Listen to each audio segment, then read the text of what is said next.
আবহাওয়ায় আমূল পরিবর্তন সংঘটিত হয়েছে। আজ দেশ জুড়ে ভয়াবহ দুর্যোগের সমূহ সম্ভাবনা রয়েছে। দেশের সব পুলিশ স্টেশনকে 10 নম্বর মহাবিপদ সংকেত দেখাতে বলা হয়েছে। সমগ্র দেশের তাপমাত্রা এবং বাতাসের গতিবেগ আজ অস্বাভাবিক রকম ভয়ঙ্কর।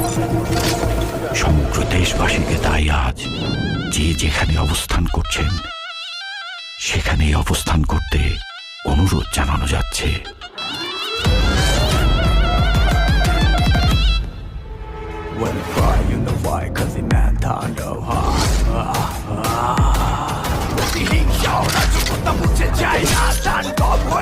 টিকে থাকা হয় না, বাড়ি জম হয়ে প্রণয়ের ভয় যেন ভিত্তি আর ধ্বংস সারা